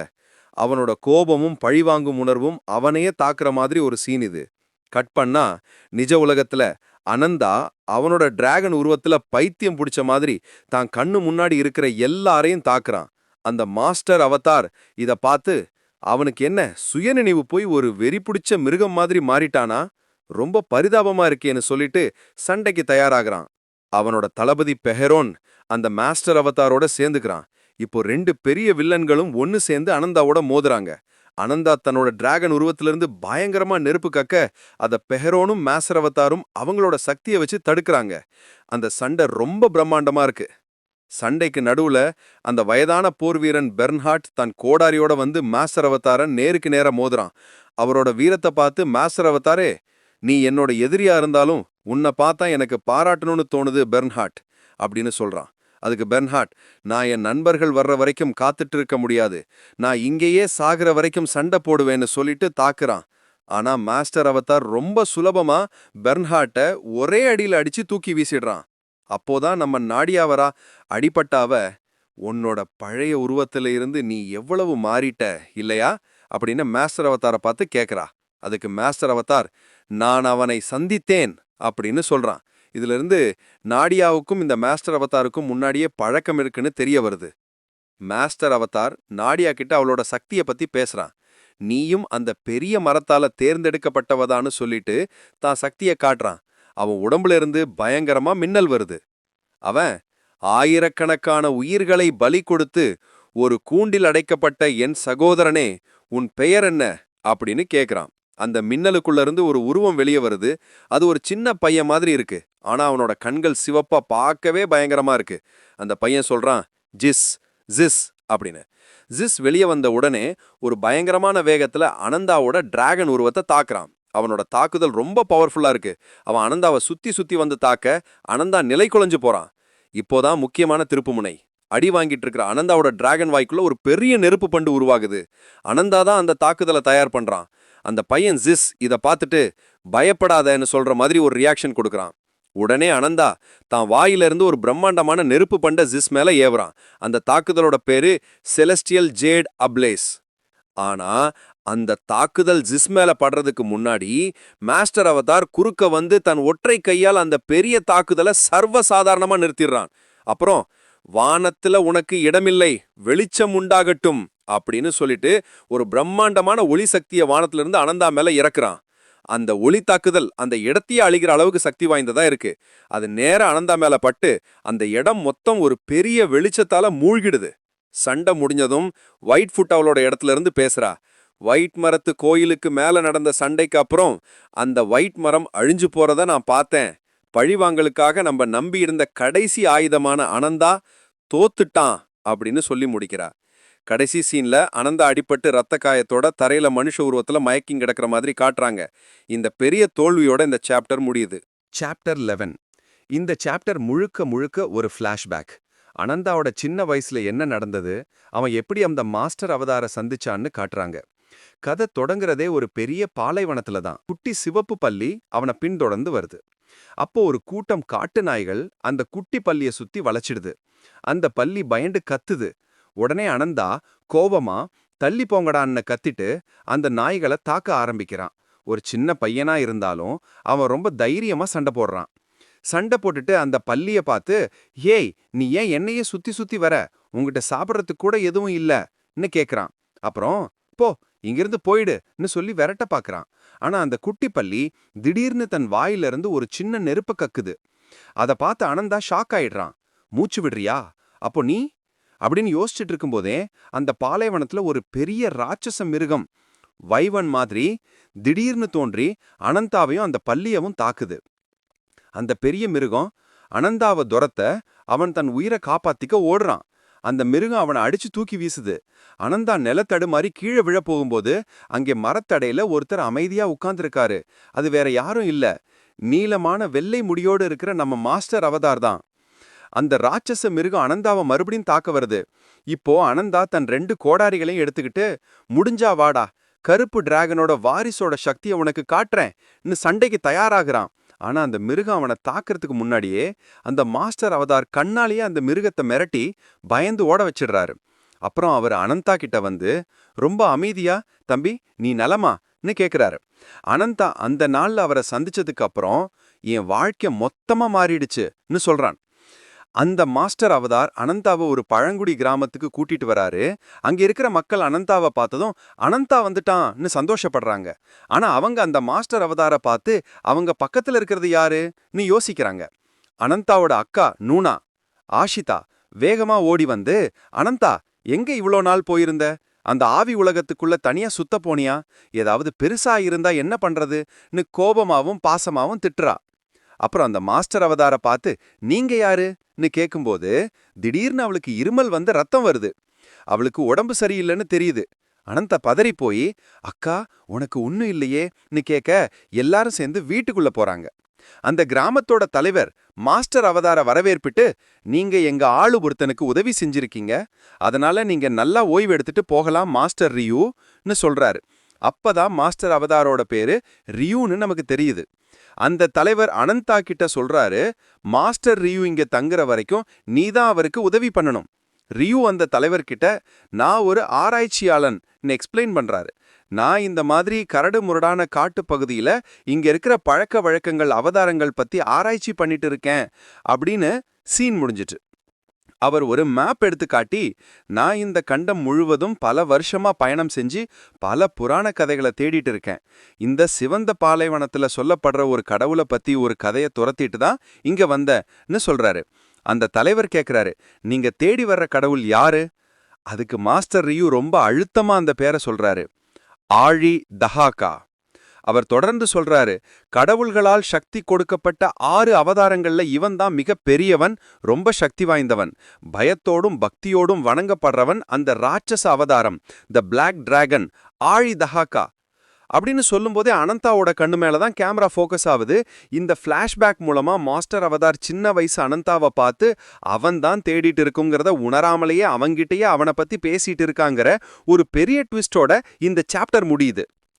கதை தொடங்குறதே அனந்தாவோட அக்கா ஆஷிதா உடம்பு சரியில்லாம படுத்துட்டு இருக்கிற இடத்துல தான். மாஸ்டர் ரியூ அவளுக்காக ஒரு மூலிகை மருந்து தயார் பண்ணி கொண்டு வந்து கொடுக்கிறார். இது ஒரு சக்தி வாய்ந்த மூலிகை மருந்து, உடம்புல நோய் எதிர்ப்பு சக்தியை அதிகரித்து தெம்பை கொடுக்கும்னு அவர் சொல்றார். அத குடிச்சதும் ஆஷிதா, இப்ப கொஞ்சம் பரவாயில்ல மாஸ்டர், நன்றின்னு சொல்றா. அப்புறம் ரியூவும் அனந்தாவும் வெளியே பேசிக்கிறாங்க. இன்னைக்கு மீன் பிடிக்கலாமா மாஸ்டர்னு ரியூ கேட்க அனந்தாவும் சரி சொல்றான். அப்போ அவனோட அக்கா கிட்ட, அக்கா நான் இன்னைக்கும் மாஸ்டருக்கு உதவி செஞ்சுட்டு வந்துடுறேன்னு சொல்லிட்டு கிளம்புறான். அவளோட பார்வையில ஒரு கவலை தெரியுது. ரியூவும் அனந்தாவும் ஒரு ஆத்தங்கரையில மீன் பிடிச்சிட்டு இருக்காங்க.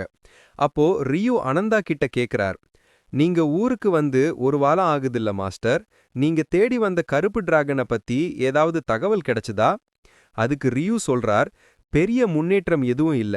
கருப்பு டிராகனோட வாரிசுகள்னு சொல்லப்படுற உங்க முன்னோர்கள் அந்த காலத்துல வெளிநாட்டு படையெடுப்புகளை அந்த டிராகனோட உதவியோட தான் ஜெயிச்சாங்கன்னு மட்டும் தெரிஞ்சுக்கிட்டேன். ஆனா இந்த ஊர் மக்கள் யாருமே அந்த டிராகனை பத்தி பேசவே மாட்டேங்கிறாங்க. ஏதோ ஒரு பெரிய உண்மைய மலைக்கிற மாதிரி இருக்குன்னு சொல்றார். அப்போ ரியூ அனந்தாவை பார்த்து, நீ இன்னும் உங்க அக்காக்கு தெரியாம ரகசியமா வேட்டையாட போறியா? உடம்புல புதுசா காயங்கள் வர்றத நான் கவனிச்சிட்டு தான் இருக்கேன்னு கேக்குறார். அதுக்கு அனந்தா, மாஸ்டர் இத மட்டும் என் அக்கா கிட்ட சொல்லாதீங்க. எங்க அப்பா அம்மா நான் குழந்தையா இருக்கும்போதே உடம்பு சரியில்லாம இறந்துட்டாங்க. என் அக்கா தான் என்ன வளர்த்தா. அவ என்னை இன்னும் சின்ன பையனாதான் பாக்குறா. அவளுக்கு பாரமா இருக்க நான் விரும்பல. குளிர்காலம் வரப்போகுது. அதுக்குள்ள எவ்வளவு முடியுமோ அவ்வளவு வேட்டையாடி சாப்பாடு சேகரிக்கணும். அதுக்காக தான் போறேன்னு ரொம்ப உருக்கமா சொல்றான். அந்த நேரத்துல ரியூ கேக்குறார், நான் எதுக்காக இந்த 6 அவதாரங்களை தேடிட்டு இருக்கேன்னு உனக்கு தெரியுமா? அவங்களோட தெய்வீக வெளிப்பாடுகளை, அதாவது டிவைன் ரெவலேஷன்ஸை கண்டுபிடிக்கத்தான். தெய்வீக வெளிப்பாடுகளா?ன்னு அனந்தா ஆச்சரியமா கேட்க ரியூ விளக்குறார். ஆமா, அந்த 6 அவதாரங்களோட சக்தியோட மூலமே அதுதான். அது யாருக்காவது கிடைச்சா அவங்க இந்த உலகத்தோட எல்லைய தாண்டி பார்க்கற சக்திய பெறுவாங்கன்னு சொல்றார். அப்போ அனந்தா யதார்த்தமா, அப்போ அந்த பழைய செதில்னு கேட்க ரியூ உடனே ஷாக் ஆகி அவன் தோள பிடிச்சு, உனக்கு ஏதோ தெரிஞ்சிருக்குல்ல, சொல்லுன்னு மிரட்டலா கேட்கிறார். அனந்தா பயந்து போய், அது அது ஒரு ரகசியம், எங்க அக்கா எனக்கு சின்ன வயசுல சொன்ன கதைன்னு ஆரம்பிக்கிறான். அனந்தா கதைய சொல்றான். எங்க முன்னோர்களை காப்பாத்தின அந்த கருப்பு டிராகனுக்கு படையெடுப்பாளர்களை அழிச்ச பிறகும் கோபம் அடங்கலையாம். அது இந்த சிவந்த பாலைவனத்தையே சாம்பலாக்குற அளவுக்கு கோபத்துல இருந்துச்சாம். தன்னைத்தானே கட்டுப்படுத்திக்கிறதுக்காக அந்த டிராகன் தன்னோட சக்தியோட மூலமான ஒரு செதில எங்க முன்னோர்கள் கிட்ட கொடுத்துட்டு ஆழ்ந்த உறக்கத்துக்கு போயிடுச்சாம்.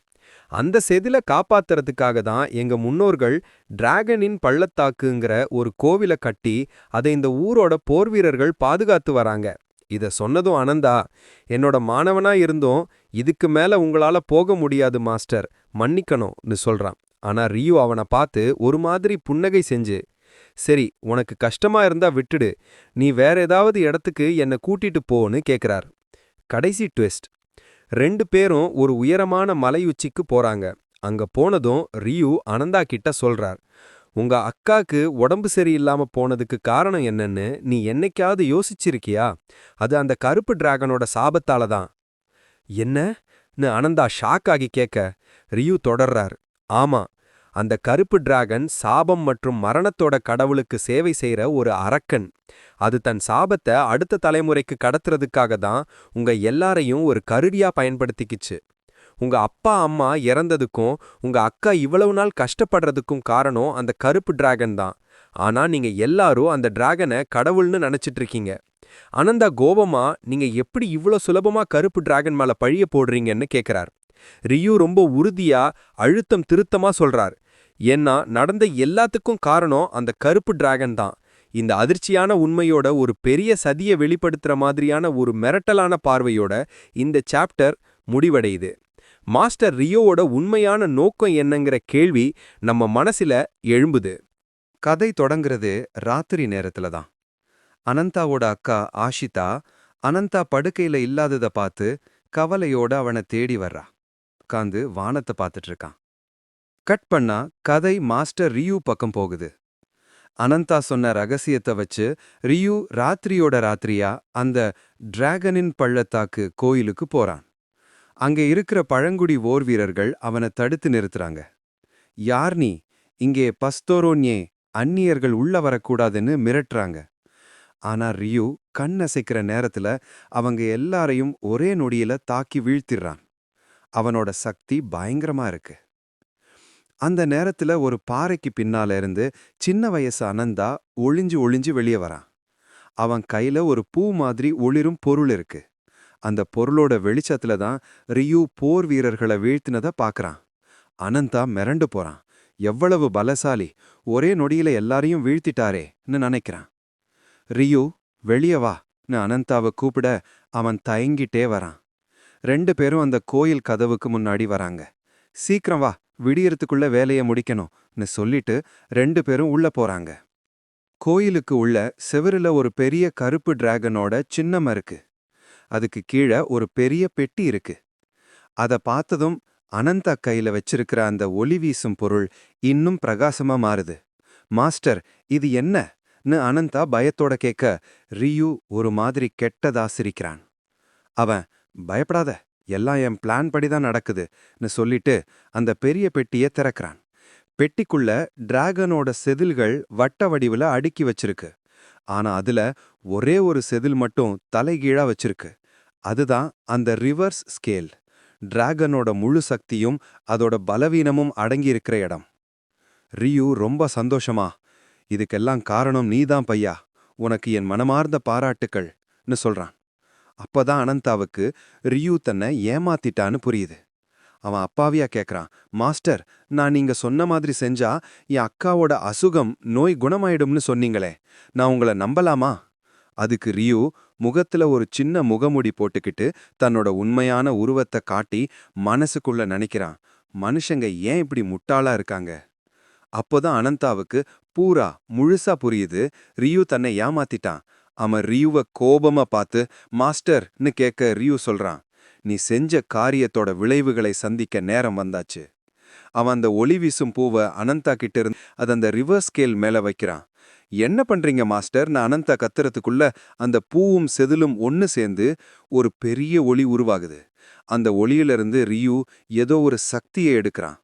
அந்த சக்தி வெடிப்பு அந்த கோயிலிருந்து வானத்துக்கு ஒரு பெரிய ஒளிக்கற்றை மாதிரி போகுது. அதை பார்த்து ஆஷிதாவும் மற்ற கிராம மக்களும் ஷாக் ஆகுறாங்க. உடனே அந்த டிராகன் பள்ளத்தாக்கு அதிர ஆரம்பிக்குது. அங்கே ஆழ்ந்த உறக்கத்துல இருந்த அந்த பெரிய கருப்பு டிராகன் கண் முழிக்குது. அந்த ஒளி தேடி பறந்து வருது. அப்புறம் அந்த இடத்துல நம்ம அனந்தா அவனோட 2 கைகளும் இல்லாம கீழே விழுந்து கிடக்கிறான். அதை பார்த்தாயே கொடூரமா இருக்கு. அவன் அந்த மாஸ்டரை பார்க்கறான். அந்த நேரத்துல ரியூ அந்த செதில்ல இருந்து உருவான ஒரு சக்தி வாய்ந்த பொருளை டிவைன் ரெவலேஷனை கையில எடுக்கிறான். அது பார்க்க ஒரு பனிக்கட்டியாலான கத்தி மாதிரி இருக்கு. கடைசியில அது ஏன் கைக்கு வந்தாச்சுன்னு சொல்லிட்டு அதை அவன் பார்க்க அந்த இடமே ஒரு பெரிய சக்தி களமா மாறுது. அந்த பொருளை ரியூ தம் உடம்புக்குள்ள எடுத்துக்கிறான். அவன் கத்துறதால ஒரு பெரிய சக்தி வெடிப்பு ஏற்படுது. அந்த இடமே தூள் தூளாயிடுது. அப்போதான் தெரியுது, சின்ன வயசு அனந்தாவையும் அவனோட வாழ்க்கையையும் அழிச்சதே இந்த ரியூ தானு. அந்த சக்தி வாய்ந்த பனிக்கட்டி பொருளோட சக்தி ரியூவோட உடம்புல முழுசா இறங்கிருச்சு. அவனுக்கு எதிரா அந்த உண்மையான கருப்பு டிராகன் ஆழி தஹாகா நின்னு முறைச்சிட்டு இருக்கு. அந்த டிராகன் ரியூவை கோபமா பார்த்து கேக்குது, டிராகனோட ரிவர்ஸ் ஸ்கேல் மேல கை வைக்கிறதுக்கு எவ்வளவு தைரியம் இருக்கும் உனக்கு? அதுக்கு ரியூ ஒரு கெட்ட சிரிப்போட சொல்றா, நான் தான் ஆழி தஹாகா. இதுல இருந்து தெரியுது, அவன் அந்த செதில்ல இருந்து எடுத்த சக்தியால இப்போ தன்னைத்தானே ஆழி தஹாகான்னு நினைச்சிட்டு இருக்கான்.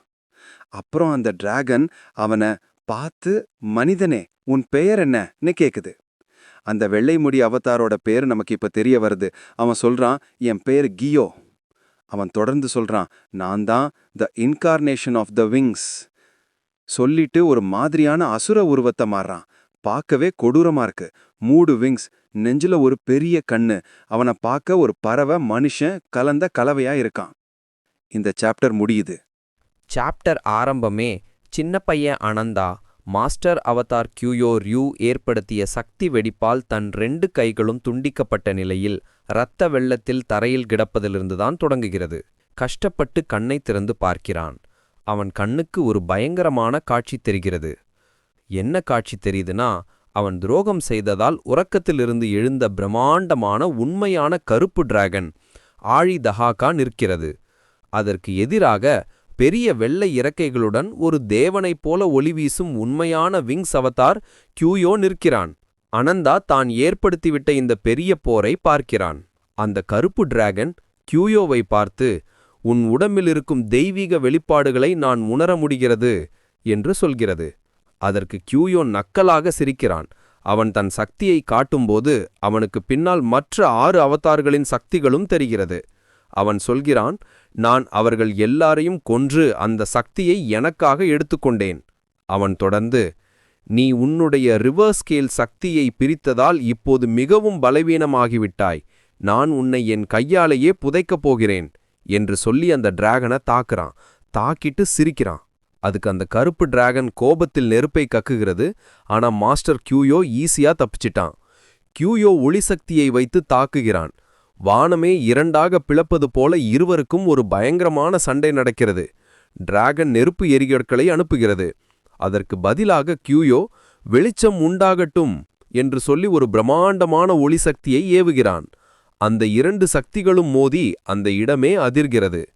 அந்த போரில் கியூயோவின் சக்தி அதிகமாக இருப்பதால் கருப்பு டிராகன் கொஞ்சம் கொஞ்சமாக தோற்க ஆரம்பிக்கிறது. இந்த சண்டையின் தாக்கம் கீழே இருக்கும் அனந்தாவின் பழங்குடி மக்கள் அனைவரும் என்ன நடக்கிறது என்று பார்க்கிறார்கள். பூகம்பமா என்று பயந்து நடுங்குகிறார்கள். அப்போது அனந்தா கஷ்டப்பட்டு எழுந்து பார்க்கிறான். என்ன அக்காவுக்கு என்ன ஆச்சுன்னு யோசிக்கிறான். அந்த சண்டையின் முடிவில், மாஸ்டர் கியூயோ கருப்பு டிராகனை தோற்கடித்து விட்டேன், நீ தோற்றுவிட்டாய் ஆழி தஹாகா, ஹெஹெஹெஹே என்று கொடூரமாக சிரிக்கிறான். இறுதியாக நான் ஸ்வர்க்கத்திற்கு ஏறப்போகிறேன் என்று சொல்லிக்கொண்டே வானத்தை நோக்கி ஒரு ஒளிக்கற்றையாக மாறி செல்கிறான். கீழே கைகள் இல்லாமல் இரத்த வெள்ளத்தில் கிடக்கும் சின்ன பையன் அனந்தா இதை பார்த்து நொறுங்கி போகிறான். ஏன் இப்படி நடந்தது? நான் என் அக்காவுக்காகத்தானே செய்தேன் என்று புலம்புகிறான். அப்போது அந்த அடிபட்டு அதிர்வின் விளிம்பில் இருக்கும் அந்த கருப்பு டிராகன் சின்ன பையன் அனந்தாவிடம் பேசுகிறது. கருப்பு டிராகனின் வாரிசே, அந்த விங்ஸ் அவதாருக்கு நீதான் வழிகாட்டினியா என்று கேட்கிறது. அனந்தா பயத்தில் அழுது கொண்டே சொல்கிறான், ஆமா, என்னை மன்னித்து விடுங்கள், நான் என் அக்காவிற்காகத்தான் செய்தேன் என்று சொல்கிறான். அதற்கு அந்த டிராகன், பரிதாபமாக இருக்கிறது என்று சொல்லிவிட்டு கோபத்துடன் உருமுகிறது. நான் உன்னை மன்னிக்க மாட்டேன், நீ சபிக்கப்படுவாய். உடனே அந்த கருப்பு டிராகனின் உடல் ஒரு பயங்கரமான சிவப்பு கருப்பு நிற சாபசக்தியாக மாறுகிறது. அனந்தா அரக்கனா என்று கேட்பதற்குள் அந்த சாபசக்தி வெடித்துச் சிதறி நேராக அவனுடைய கிராமத்தை நோக்கி பாய்கிறது. கிராமத்தில் இருக்கும் அனைவரும் அனந்தாவின் அக்காவும் உட்பட அந்த கருப்பு நெருப்பில் சிக்கி எரிந்து சாம்பலாகிறார்கள். அனந்தா அதை பார்த்து, இல்லை இல்லை, நான் செய்ததால் என்று கதறி அழும்போது அந்த சாபசக்தி முழுவதும் மீண்டும் அவனிடம் திரும்பி அவனை முழுவதுமாக ஆக்கிரமிக்கிறது. அந்த சாபசக்தி அனந்தாவிடம் சொல்கிறது, முட்டாள் மனிதனே, இனி நீ சாவின் பிடியிலும் பேரழிவின் சுழற்சியிலும் என்றென்றும் மூழ்கியிருப்பாய் என்று சொல்லி அவனுக்குள்ள போய் அவனை இனி நீ மரணம் மற்றும் பேரழிவின் கொந்தளிப்பில் எப்போதும் மூழ்கியிரு என்று சொல்லி அவனை ஒரு டிராகனா மாற மாதிரி காட்டுறாங்க. அப்போதுதான் நமக்கு புரியுது, அனந்தா செய்த ஒரு துரோகத்தால் அவனுடைய கிராமமே அழிந்து போனது. அந்த குற்ற உணர்ச்சிதான் கருப்பு டிராகனின் சாபமாக மாறி அவனுடைய இதயத்திற்குள் இத்தனை காலமாக இருந்து வருகிறது. அந்த பயங்கரமான சாபத்தால் முரட்டுத்தனமான அனந்தாவாக மாறுகிறான். அவனுடைய நினைவுகள் எல்லாம் இந்த துயரமான சம்பவத்தில் உறைந்து போகிறது. இந்த பயங்கரமான ஃப்ளாஷ்பேக் முடிந்ததும் கதை இறுதியாக நிகழ்காலத்திற்கு திரும்புகிறது. பெரிய அனந்தா ஒரு இருண்ட சிறைச்சாலையில் சங்கிலிகளால் கட்டப்பட்டு மயக்கத்தில் இருக்கிறான். அந்த சோகமான நினைவுகளுக்கு பிறகு இப்போதுதான் அவனுடைய கண்கள் மெதுவாக திறக்கின்றன. இதுவுடன் இந்த சாப்டர் முடிகிறது. இந்த சாப்டரில் கதை நிகழ்காலத்திற்கு திரும்புகிறது. கதை தொடங்குவதே அந்த பயங்கரமான சண்டை நடந்த இடத்திலிருந்துதான். சண்டை முடிந்து அந்த பெரிய வெள்ளை மரம் அழிந்து போயிருக்கிறது. மாஸ்டர் அவதார் கியூயோவும் அந்த சின்ன பையன் ஜிஸ்ஸும் அனந்தா வானத்திலிருந்து கீழே விழுவதை பார்த்து கொண்டிருக்கிறார்கள். இது ஒரு நீண்ட பயணமாக அமைந்துவிட்டது என்று கியூயோ சொல்கிறான். அவனுடைய தளபதி பெஹரோன் அவனுடன் வந்து நிற்கிறான். வாருங்கள், நமது பாழடைந்த கோவிலுக்கு திரும்புவோம் என்கிறார்கள். அப்போது பெஹரோன் ஒரு பெரிய போர்ட்டலை திறக்கிறான். கியூயோ, பெஹரோன் மற்றும் ஜிஸ் மூவரும் அந்த போர்ட்டலுக்குள் செல்கிறார்கள். கீழே நடந்ததை எதுவும் புரியாமல் நாடியா பார்த்து கொண்டு நிற்கிறாள். கியூயோ போனதும் போர்ட்டல் வழியே செல்லும்போது மனதிற்குள் நினைக்கிறான், அனந்தா, நீ கடவுள் என்று தன்னை தவறாக நினைத்துக் கொள்ளும் ஒரு அருவருப்பான மிருகம் என்று சொன்னாய். அவன் ஜிஸ்ஸை பார்த்து யோசிக்கிறான், இப்போது என் கண்முன்னே இருக்கும் இந்த குழந்தை எந்த சந்தேகமும் இல்லாமல் ஒரு உண்மையான அவதாரம். போர்ட்டலுக்கு வெளியே இடிபாடுகளுக்கு நடுவில் நிற்கும் நாடியா கியூயோவை நினைத்து, பதில் சொல்லுங்கள், உங்களை சந்திப்பதற்கு முன் எனக்கு எந்த நினைவுகளும் இல்லை. நானும் அந்த குழந்தையைப் போன்றவளா என்று கேட்கிறாள். அதற்கு கியூயோவின் குரல் மனதிற்குள் ஒலிப்பது போல, ஆம், அன்றைய அந்த பையன்தான். எல்லாம் காரண காரியத்தால் உருவாகிறது, அது முடிந்ததும் மறைந்து விடுகிறது, இது தவிர்க்க முடியாதது என்கிறான். நாடியா பதிலுக்கு, நாம் மீண்டும் சந்திக்கும் நாளை நான் ஆவலுடன் எதிர்பார்க்கிறேன் என்று சொல்லி நம்பிக்கையுடன் பார்க்கிறாள். இப்போது கதைக்களம் முற்றிலும் மாறுகிறது. நாம் ஒரு பெரிய ராஜ்யத்திற்குள் நுழைகிறோம். அங்கு ஒரு ராணி குளித்துக் கொண்டிருக்கிறாள். அவள்தான் இந்த ராஜ்யத்தின் ராணி.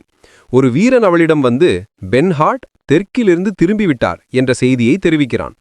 அந்த ராணி லகேர்சா தண்ணீரை விட்டு எழுந்து, இது நான் சமீபத்தில் கேட்டதிலேயே மிகவும் மகிழ்ச்சியான செய்தி என்கிறாள். அதே நேரம் லவாடைன் கோட்டை வாசலில் பென்ஹார்ட் மற்றும் நாடியா வருகிறார்கள். அந்த சண்டையில் படு காயமடைந்த பென்ஹார்டுக்கு நாடியாதான் சிகிச்சை அளித்து உதவி செய்திருக்கிறாள். அவனுக்கு தோள் கொடுத்து நடத்தி வருகிறாள். பென்ஹார்ட் திறமைசாலு பென்ஹார்ட் என்று தன்னை பற்றி மனதிற்குள் சொல்லிக்கொண்டு நாடியாவை பார்க்கிறான். நாடியா மனதிற்குள் நினைக்கிறாள், நான் எங்கு வேண்டுமானாலும் சென்றிருக்கலாம், ஆனால் ஒரு குறிப்பிட்ட நபரை சந்திப்பதற்காகவே கண்டத்தின் வடகிழக்கு பகுதிக்கு வந்தேன். அவள் ஒரு பெரிய கோட்டை கதவை பார்க்கிறாள். அவளுடைய நோக்கம் அந்த ராணியை சந்திப்பதுதான். பென்ஹார்ட் மற்றும் நாடியா அந்த ராஜ்யத்தின் அரசவைக்குள் நுழைகிறார்கள். அங்கு ஓநாய் காதுகள் கொண்ட பெண், கொம்புகள் கொண்ட மாமனிதன் போன்ற விசித்திரமான சக்தி வாய்ந்த வீரர்கள் இருக்கிறார்கள். அவர்கள் அனைவரும் நாடியாவை பார்த்து முறைக்கிறார்கள். அப்போது அந்த சிவந்த முடி கொண்ட ராணி லகேர்சா ஐன்ஹெர்ஜர் சிம்மாசனத்தில் கம்பீரமாக அமர்ந்திருக்கிறாள். பென்ஹார்ட் அவளுக்கு மரியாதை செய்ய அவள், வருகிறேன் பென்ஹார்ட், சடங்குகளை விட்டுவிடு, முதலில் பயணத்தின் முடிவுகளை பற்றி கேட்க விரும்புகிறேன் என்கிறாள். பென்ஹார்ட் நடந்ததை விவரிக்கிறான். அவன் எப்படி வெள்ளை மரத்து கோவிலுக்குள் சென்றான், விங்ஸ் அவதார் கியூயோவை சந்தித்தான், அவனுடன் சண்டையிட்டு தோற்றான் என்று. லகேர்சா கோபமாக, அப்படியானால் எந்த ஒரு வெற்றியும் இல்லாமல் வெறுங்கையுடன் திரும்பி வந்திருக்கிறாயா என்று கேட்கிறாள். அதற்கு பென்ஹார்ட் உறுதியாக, இறுதியில் அந்த பாவியின் உயிரை என் கையால் எடுப்பேன் என்கிறான். இதை கேட்ட லகேர்சா சிரித்து, இதுதான் எனக்கு தெரிந்த பென்ஹார்ட். அது சரி, உனக்கு பக்கத்தில் இருக்கும் இந்த அவதாரம் யார் என்று கேட்கிறாள். பென்ஹார்ட், இவள் நாடியா, இயற்கையின் அவதாரம். இவளும் நம்மைப் போலவே விங்ஸ் அவதாரை வெறுக்கும் ஒருவர் என்று அறிமுகப்படுத்துகிறான். அங்கு நடந்த பயணத்தின் போது அவளின் உதவியை பெற்றோம். அதற்காக சிகிச்சை மற்றும் பாதுகாப்புக்கு ஈடாக அவளுடன் ஒத்துழைப்பு ஒப்பந்தம் செய்துள்ளோம் என்றும் சொல்கிறான். லகேர்சா மற்றவர்களை பற்றி கேட்கும்போது பென்ஹார்ட் விளக்குகிறான். அனந்தா ஒரு மருத்துவமனையில் கண்காணிக்கப்பட்டு வருகிறான். அவன் சுயநினைவு இழந்து ஆழ்ந்த கோமாவில் இருக்கிறான் என்கிறான். லகேர்சா தேவைப்பட்டால் அவனை அடித்து இழுத்து வரட்டுமா என்று கேட்கும்போது பென்ஹார்ட் அதற்கு அவசியமில்லை என்கிறான். லகேர்சா நாடியாவை வரவேற்று கைகுலுக்கி அவளின் நோக்கத்தை கேட்கிறாள். நாடியா, நான் ஒரு ஒப்பந்தம் செய்ய விரும்புகிறேன். என் உடம்பிற்குள் இருக்கும் அந்த மரக்கிளையை பற்றி உங்கள் லெவாடைன் வைத்திருக்கும் அத்தனை தகவல்களையும் நான் அறிய விரும்புகிறேன் என்கிறாள். நாடியா பேசிக் கொண்டிருக்கும் போதே அவையில் இருந்த ஓநாய் காதுகள் கொண்ட பெண் குறுக்கிட்டு, லகேர்சா, அந்த பெண்ணின் பேச்சை கேட்க தேவையில்லை. அவள் இங்கு நுழைந்த நொடியிலிருந்தே அந்த விங்ஸ் அவதாரின் வாசனையை என்னால் தாங்க முடியவில்லை என்று கத்துகிறாள். நாடியா அதை ஒப்புக்கொண்டு அந்த கிளையை பற்றிய விவரங்கள் தனக்கு தெரியாது என்று கூறுகிறாள். லகேர்சா இது ஒரு நல்ல வாய்ப்பு என்று யோசிக்கும் போதே அவசரமாக ஒரு வீரன் ஓடி வருகிறான். ராணி அவர்களே, மன்னிக்கவும், ஒரு அவசர செய்தி. கோட்டையில் உள்ள ஒரு குடியிருப்பு பகுதியில் ஒரு படுகொலை இப்போது நடந்து கொண்டிருக்கிறது. அடுத்த பேனலில் அனந்தாவின் கண்கள் சிவப்பாக மாறுவதையும் அவனது உடலை சுற்றி கருப்பு சிவப்பு சாபசக்தி வெளிவருவதையும் காட்டுகிறார்கள். அனந்தா கோமாவிலிருந்து விழித்து தன் சுயநினைவை இழந்து ஒரு ராட்சசனாக மாறத் தொடங்கிவிட்டான் என்பதை உணர்த்தும் பயங்கரமான காட்சியுடன் இந்த சாப்டர் முடிகிறது.